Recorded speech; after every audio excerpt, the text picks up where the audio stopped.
S K super TMT, the long life TMT. Okay, ಈಗ ಬರ್ತಾ ಇರೋ ಮಾಹಿತಿ. ಚಿತ್ರದುರ್ಗಕ್ಕೆ ಬಂದಿಳಿದಿದ್ದಾರೆ ಅಮಿತ್ ಶಾ. ಕೆಲವೇ ಕ್ಷಣಗಳಲ್ಲಿ ಅಭಿಮಾನೋತ್ಸವಕ್ಕೆ ಅಮಿತ್ ಶಾ ಅವರು ಆಗಮಿಸ್ತಾ ಇದ್ದಾರೆ. ಅವರು ಕಲ್ಕತ್ತಾದಿಂದ ಬಂದಿರೋದು. ಆ್ಯಕ್ಚುಲಿ ಇವತ್ತು ಬೆಳಗ್ಗೆಯಿಂದ ಚಿತ್ರದುರ್ಗಕ್ಕೆ ಬಂದಿಳಿದಿದ್ದಾರೆ ಅಮಿತ್ ಶಾ ಅವರು. ವೇದಿಕೆಗೆ ಇನ್ನೊಂದು ಸ್ವಲ್ಪ ಹೊತ್ತಿಗೆ ಬಂದ್ಬಿಡ್ತಾರೆ. ಕೆಲವೇ ಕ್ಷಣಗಳಲ್ಲಿ ಅಭಿಮಾನೋತ್ಸವಕ್ಕೆ ಅಮಿತ್ ಶಾ ಅವರ ಆಗಮನ ಆಗಲಿದೆ. ಅವರು ಬಂದ ನಂತರ ಆ್ಯಕ್ಚುಲಿ ತುಂಬ ಬಿಸಿಲಿತ್ತು ಅಂತಲೇ ಸ್ವಲ್ಪ ಪೋಸ್ಟ್ಪೋನ್ ಕೂಡ ಮಾಡಿದ್ರು. ಈಗೆಲ್ಲ ಸ್ವಲ್ಪ ತಂಪಾಗ್ತಾ ಇದೆ. ಹಾಗಾಗಿ ಈಗ ಕಾರ್ಯಕ್ರಮದಲ್ಲಿ ಅಮಿತ್ ಶಾ ಅವರ ಆಗಮನಕ್ಕೆ ಎಲ್ಲರೂ ಕಾಯ್ತಾ ಇದ್ದಾರೆ. ಅವರ ಆಗಮನವಾದ ನಂತರ ಅವ್ರಿಗೊಂದು ಸ್ವಾಗತವನ್ನು ಕೋರ್ತಕ್ಕಂಥ ಕೆಲಸ ಕೂಡ ಆಗುತ್ತೆ. ಸ್ವಾಗತವನ್ನು ಕೋರಿದ ನಂತರ ಕಾರ್ಯಕ್ರಮ ಹಾಗೆ ಮುಂದುವರಿಯುತ್ತೆ. ಯಡಿಯೂರಪ್ಪನವರ 50 ವರ್ಷಗಳ ಸಾಧನೆ, ಯಡಿಯೂರಪ್ಪನವರ 50 ವರ್ಷಗಳ ಕೊಡುಗೆ, ಇದನ್ನು ಪ್ರತಿಯೊಬ್ಬರು ಕೂಡ ಸ್ಮರಿಸ್ಕೋತಾ ಇದ್ದಾರೆ. ಒಬ್ಬ ರೈತ ನಾಯಕನಾಗಿ ಯಡಿಯೂರಪ್ಪನವರು ಸಾಗಿ ಬಂದ ಹಾದಿ. ಹೋರಾಟ ಅಂದರೆ ಯಡಿಯೂರಪ್ಪ, ಯಡಿಯೂರಪ್ಪ ಅಂದರೆ ಹೋರಾಟ.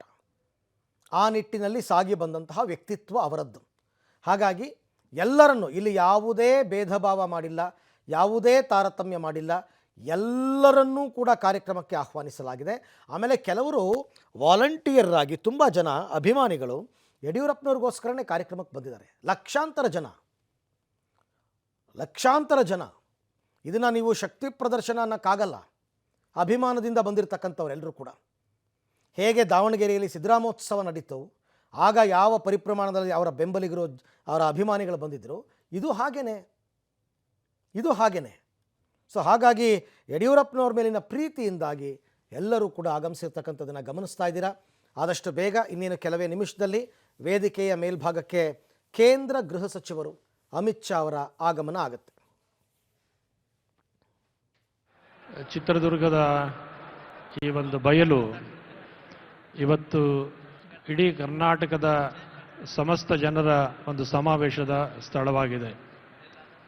ಒಂದು ಸಾಗರದ ಮುಂದೆ ನಿಂತಾಗ ಕಣ್ಣು ಹಾಯಿಸದಲ್ಲೆಲ್ಲ ಹೇಗೆ ಸಾಗರದ ಅಲೆಗಳು ತೇಲ್ತಾ ಇರುತ್ತೋ, ಹಾಗೆ ಯಡಿಯೂರಪ್ಪನವರ ಅಭಿಮಾನೋತ್ಸವದ ಸಂದರ್ಭದಲ್ಲಿ ಜನಸಾಗರವೇ ಹರಿದು ಬಂದಿರತಕ್ಕಂತಹದ್ದು ಮೊನ್ನೆ ಯಡಿಯೂರಪ್ಪನವರ ಜನಪ್ರಿಯತೆಯ ಒಂದು ಸಾಕ್ಷಿಯಾಗಿದೆ ಅಂತಕ್ಕಂತಹದ್ದು ಆಶ್ಚರ್ಯದ ಸಂಗತಿ ಅಲ್ಲ.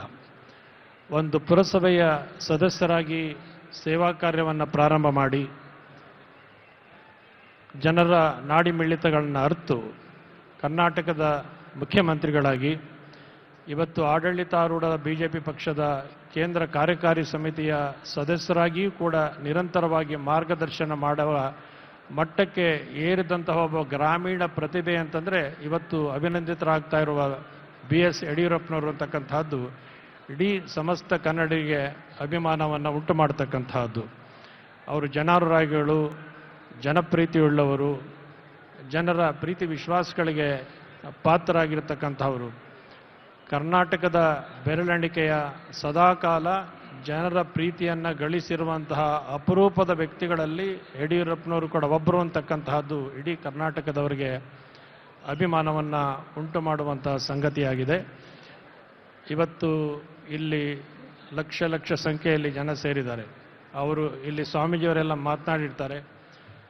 ಮಠಗಳ ಒಂದು ಜೀರ್ಣೋದ್ಧಾರ ಇರ್ಬೋದು, ಸಾಮಾಜಿಕ ಸಮಸ್ಯೆಗಳಿಗೆ ಸ್ಪಂದಿಸುವಂತಿರ್ಬೋದು, ಗ್ರಾಸ್ ರೂಟ್ನಲ್ಲಿರ್ತಕ್ಕಂತಹ ಸಾಮಾನ್ಯ ವ್ಯಕ್ತಿ ದಿನನಿತ್ಯದ ಬಡ್ಡಿಯನ್ನು ಕೊಟ್ಟು ವ್ಯಾಪಾರ ಮಾಡಿ ಬಡ್ಡಿ ತೀರಿಸುವಂತಹ ವ್ಯಕ್ತಿಯ ಬಗೆಗೂ ಕೂಡ, ಅವರ ಕಲ್ಯಾಣದ ಕಡೆಗೂ ಕೂಡ ಗಮನವನ್ನು ಹರಿಸಿದಂಥವರು ಯಡಿಯೂರಪ್ಪನವರು ಅಂತಕ್ಕಂತಹದ್ದು ಗಮನಿಸಬೇಕಾದಂತಹದ್ದು. ರೈತರ ಪರವಾದಂತಹ ಆಯವ್ಯಯವನ್ನು ಮಂಡಿಸಿ ರೈತರಲ್ಲಿ ಆತ್ಮವಿಶ್ವಾಸವನ್ನು ಮೂಡಿಸಿದಂಥವರು. ಅವರು ಮುಖ್ಯಮಂತ್ರಿಗಳಾಗಿ ಪ್ರಮಾಣ ವಚನ ಸ್ವೀಕರಿಸಿದ ಸಂದರ್ಭದಲ್ಲಿ ಅತಿವೃಷ್ಟಿಯಂತಹ ಸಂದರ್ಭಗಳು ಬಂದಾಗ ಏಕಾಂಗಿಯಾಗಿ ಹೋರಾಡಿ ಅದನ್ನು ಅತ್ಯಂತ ಜಾಗರೂಕತೆಯಿಂದ ನಿಯಂತ್ರಿಸಿದಂತಹ ಕೀರ್ತಿ ಕೂಡ ಯಡಿಯೂರಪ್ಪನವ್ರಿಗೆ ಸಲ್ಲುವಂತಹದ್ದಾಗಿದೆ. ಅವರು ಇಂತಹ ಕಾರ್ಯಕ್ರಮವನ್ನು ಅಪೇಕ್ಷಿಸಿದಂಥವರಲ್ಲ. ಆದರೂ ಶಿಕಾರಿಪುರದಲ್ಲಿ ನಡೆದಂತಹ ಇತ್ತೀಚೆಗೆ ಅವರ ಜನ್ಮದಿನೋತ್ಸವ ಕಾರ್ಯಕ್ರಮದಲ್ಲಿ ಎಲ್ಲ ಗಣ್ಯಮಾನ್ಯರು, ಮುಖಂಡರು ಈ ಕಾರ್ಯಕ್ರಮವನ್ನು ಏರ್ಪಡಿಸಬೇಕು ಅನ್ನೋ ಸದಾಶಯವನ್ನು ವ್ಯಕ್ತಪಡಿದ್ರಿಂದ ಇವತ್ತು ಈ ಕಾರ್ಯಕ್ರಮ ಇಲ್ಲಿ ಸಂಯೋಜಿತವಾಗಿದೆ. ಸದ್ಯದಲ್ಲೇ ಅಮಿತ್ ಶಾ ಅವರು, ಕೇಂದ್ರದ ಗೃಹ ಸಚಿವರು ಆಗಮಿಸ್ತಾ ಇದ್ದಾರೆ. ಕರ್ನಾಟಕದ ಎಲ್ಲ ಮೂಲೆಗಳಿಂದ ಪೂಜ್ಯರು ಈ ಕಾರ್ಯಕ್ರಮಕ್ಕೆ ವಿಶೇಷವಾಗಿ ಆಗಮಿಸಿದ್ದಾರೆ. ಇದು ಅಭಿಮಾನದ ಉತ್ಸವದ ಕಾರ್ಯಕ್ರಮ. ಉತ್ಸವ ಕಾಯಂ ಆದದ್ದಲ್ಲ, ಅದು ಬರುತ್ತೆ ಹೋಗುತ್ತೆ. ಸುತ್ತೂರು ಮಠದ ಮಠಾಧೀಶರು ಜಗದ್ಗುರು ಶ್ರೀ ದೇಶಿಕೇಂದ್ರ ಮಹಾಸ್ವಾಮಿಗಳು ಮಾತನಾಡ್ತಾ ಯಡಿಯೂರಪ್ಪನವರ ಸಾಧನೆಯನ್ನು, ಅವರ ಕೊಡುಗೆಯನ್ನು ಸ್ಮರಿಸ್ತಾ ಇದ್ದರು. ಈಗ ಬರ್ತಿರೋ ಮಾಹಿತಿ ಪ್ರಕಾರ ಕೆಲವೇ ನಿಮಿಷದಲ್ಲಿ ಅಮಿತ್ ಶಾ ಅವರು ವೇದಿಕೆ ಮೇಲೆ ಬರ್ತಾರೆ.